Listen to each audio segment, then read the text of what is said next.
Hello, and welcome to this special conversation on securing our nation's critical infrastructure. I'm Mike Lauer, and today I'm joined by Jim Richberg, who's Fortinet's Head of Cyber Policy and Global Field CISO. With extensive expertise in federal cybersecurity initiatives and critical infrastructure protection, Jim is here to share his insights on what the federal level response should be and the need for securing water and wastewater systems, which is certainly a vital component of our national security. Let's start off with this question that I think is top of mind for so many folks. But why is water and wastewater infrastructure even considered a critical component of national security? Mike, I saw something recently that was jointly put out by the Environmental Protection Agency, the EPA, and the FBI, and the tagline for that was, "Water security is national security." Water and wastewater are among the most targeted and most important critical infrastructures we have in the United States. They're targeted by a plethora of adversaries. At the high end, they're targeted by nation states. Russia and China have a doctrine that says in times of geopolitical crisis, if they think that they are potentially headed to war with the United States, they will target civilian critical infrastructures in the United States to distract our political decision makers and our response resources from the military crisis to trying to restore life in America. So that means water, wastewater, transportation, communications, energy are all sectors that are likely to be targeted by the A-team, by Russia and by Chinese actors. Criminals. Certainly everyone watching this has heard of ransomware, the fact that criminal groups will target your network. They'll encrypt it. They'll hold it for ransom. They won't restore services until you pay to get the key, which may or may not work, which they may or may not give you. They may sell things like your customer data on the dark web. So certainly you have criminals going against it. Hackers. There have been individual hackers or those who are doing things for ideological reasons who have targeted water and wastewater. Disgruntled insiders or former employees. The first real-world cyber attack that I'm familiar with that affected critical infrastructure, Australia 2000, was against actually against wastewater. So you've got a lot of actors who are targeting this. A lot of these, frankly, when it gets below the nation state level, are opportunistic. They may not be targeting your utility. What they're doing is they're targeting systems. They're looking for, are you using a particular component? So they do a showdown scan to find those. They're not trying to say, I want this particular rural water provider. I'm looking for people who are using this stuff that I know to be vulnerable. So you got a lot of people who are looking at, who are targeting this sector. And of course, the smallest infrastructure, the utility providers are typically the most vulnerable ones out there. So yes, it's not a red-blue issue. Everybody wants to drink water. Everybody wants to have, sewage processed. So this is something that's bipartisan. There's a lot of interest in this, doing this right at the political level. So how does the federal government then prioritize cybersecurity for water systems? And let's maybe compare that to how they're doing it with energy sector and maybe like transportation or a few other ones that you mentioned. So, Mike, as the big picture level, we have 16 officially designated critical infrastructure and key resource sectors. And the Cybersecurity and Infrastructure Security Agency, CISA, is the national coordinator for dealing with critical infrastructure. But as CISA Director Jen Easterly told Congress last year, if everything is critical and a priority, then in reality, nothing is going to be done. Nothing bubbles to the top to have you focus on. So within the 16 sectors, we've got ways that we've tried to neck it down. There have been sectors that are designated as lifeline sectors. And you actually identified two of those right there. We have transportation, we have energy, we have communications, and we have water, wastewater. Those are the four of the 16 without which we go, people can't live, people can't function at a basic level, much less in any kind of cohesive society. There's been an attempt to designate, the acronym is unfortunately called SICIs, systemically important critical infrastructures. Water and wastewater are also on that. CISA is running an effort to identify systemically important enterprises within that water and wastewater bubble to that. Look, Mike, we're recording this conversation while fires are raging in Los Angeles, and there were reports that some fire hydrants ran dry. I don't think anyone would argue that of the 16 critical infrastructures, provision of water and treatment of wastewater are not one of the handful that are the most critical. Amazing insight and really great tie-in there, Jim, to what's really happening and what can happen, right? We have a national emergency, if you will, that's going on in Southern California right now. And then, the reality of the situation is that has to work. We have to have these systems working, especially in time when, they could be hit at any time.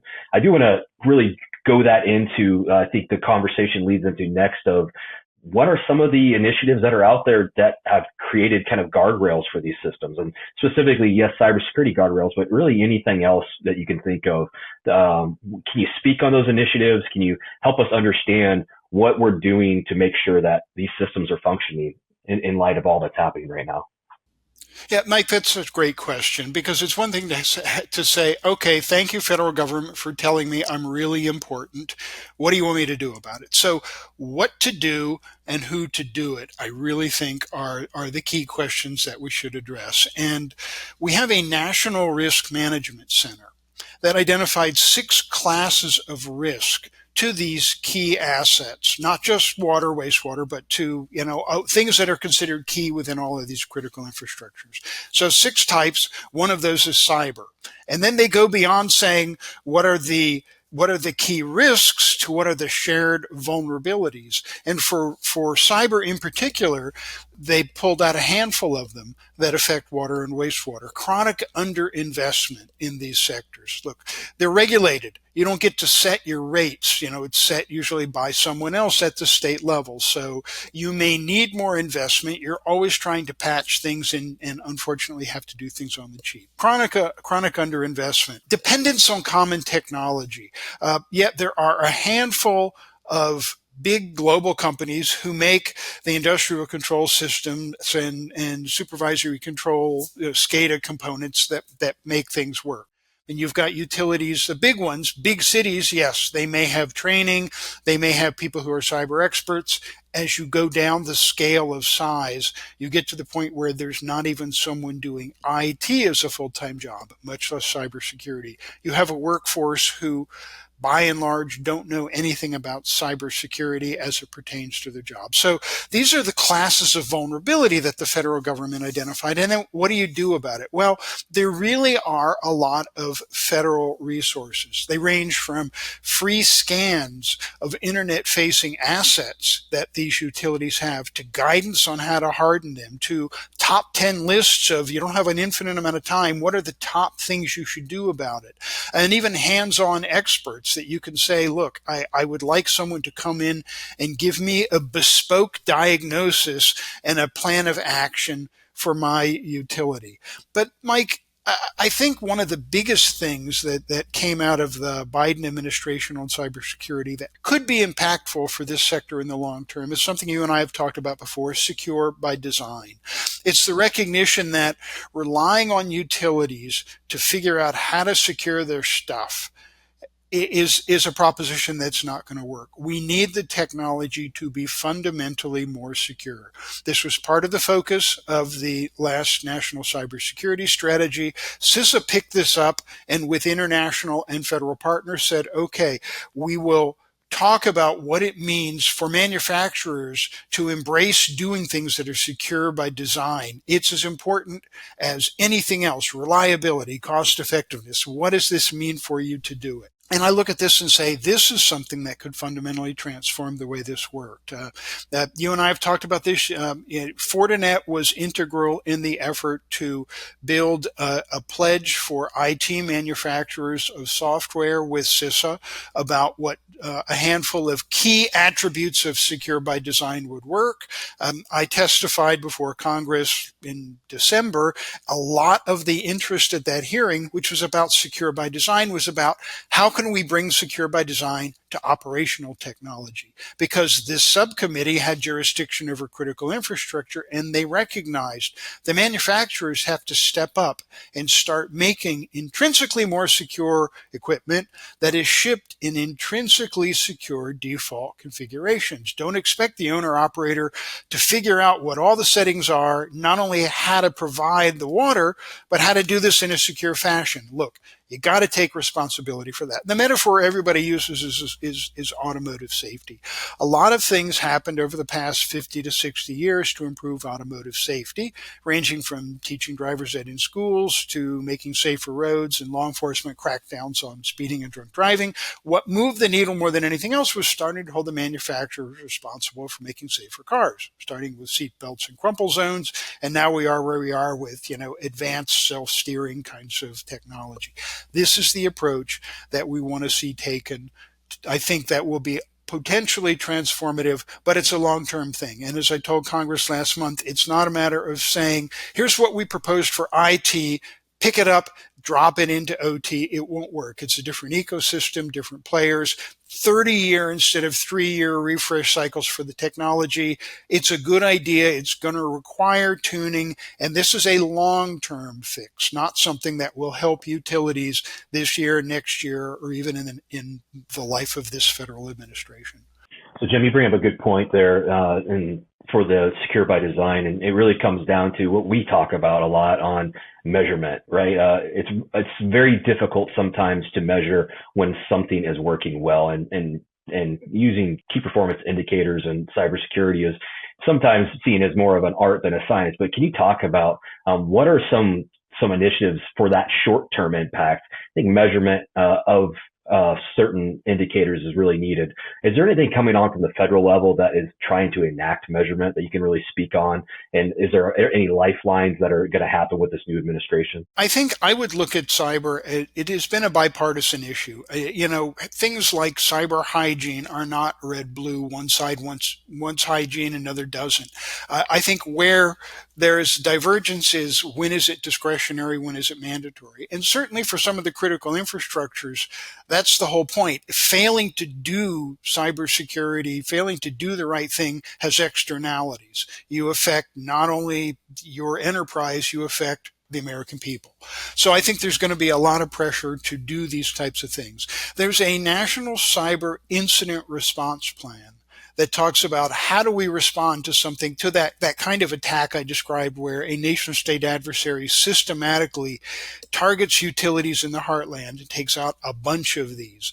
So water, wastewater are part of that national incident response plan. For each of the 16 sectors, there's a sector risk assessment. What are the risks that we face? And then there's also a risk management plan. Against those risks, how do we position ourselves to deal with that? I was involved in framing the one for IT. I know there is a separate sector for water and wastewater that has its own sector coordinating council. I'm not privy to their plan, but the one for IT and all of the others were being wrapped up late last year. So I would urge the listeners to our talk, if they're interested in that, to either talk to someone who's on their sector coordinating council. You can actually Google it, and you can find who the members of the Water Wastewater System Sector Coordinating Council are.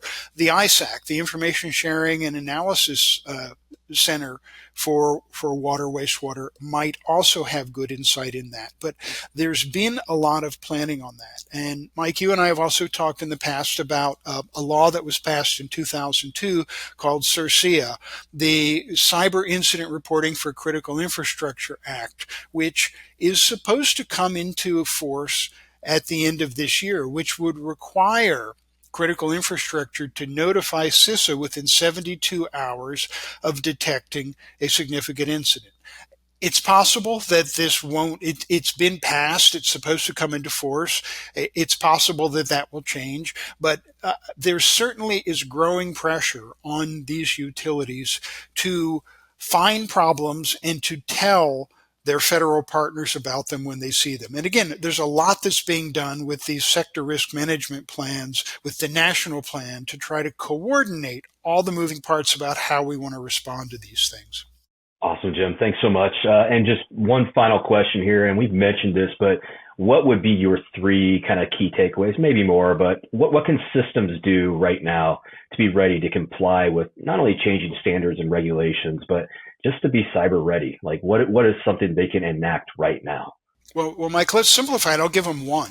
I mean, if they really are looking for one starting point, go to the EPA's page on cybersecurity for the water sector. It is an amazing resource. It's got everything from links to how you can request an external assessment of your vulnerabilities. It's got templates that you can use if you want to do that yourself. It's got links to the various sources of federal funding that are available. It gives you draft incident response plans. Every utility should have one, yet none of you should have to start from scratch. You might as well start with something off the shelf and say, okay, for my particular system, for my particular constituency, I need to tweak it. You save a ton of time being able to work from that. Lists of top actions to take, and even a checklist that you can use. Case studies, learn from your peers, and training material that you can use for your workforce. So, it's the closest thing to one-stop shopping at the federal level on cybersecurity that's customized to this sector. And of course, the companies that provide you the technology have got capabilities that you, the utility, may not be aware of, that you may not be availing yourself of. But if I had to give you one place to start, it would be peruse the EPA's page on cybersecurity for the water sector. Awesome. Jim, as always, thank you so much for not only sharing your expertise, but also continuing to shed light on just the importance of safeguarding our critical infrastructure. That includes obviously the water and wastewater systems. These efforts are considerably just essential for our national security, and it's very clear that the evolving federal landscape plays a continued key role. For more insights and resources, please visit Fortinet.com. Thanks for watching.